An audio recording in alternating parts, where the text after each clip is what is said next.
buliko ya hala shokoti erganga fasi arge galuti ukub sade kayala bezira ore chama logemba yuji ala la la ala la la ala la la la la ala la la la la ala la la ala la la ala la la la la ala la la la la ya kararo kichu badabuna ya nakaro bichu bananduro itarato jira kanti barbadana badawu sijalato jira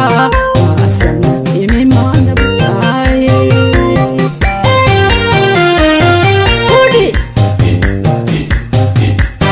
kabanati agadi sandone yangamo silama garsada argitas kavitas yona mobe Sada ya ijole kamati makesa ya rabiko ya wali nugesa pero wali nuga ubutatu binguda namani mariatu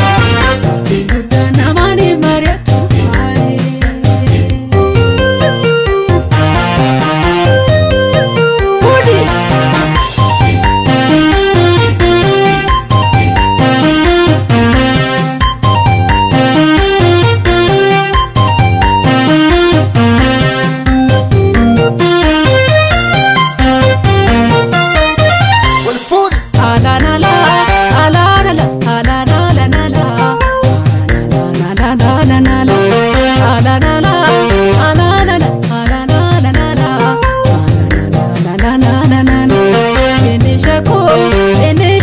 Shaku jedu mane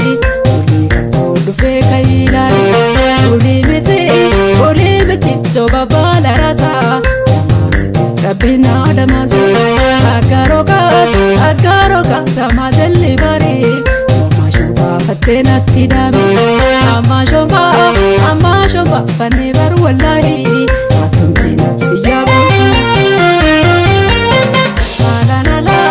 Ala la la Ala la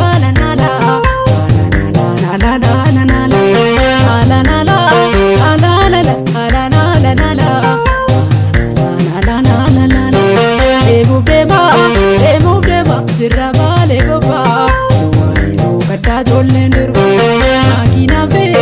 Akina fe Pinega dikate Ema jirra nagati ade Naganda ke Njifando galiyam talako Anudura kasiza manako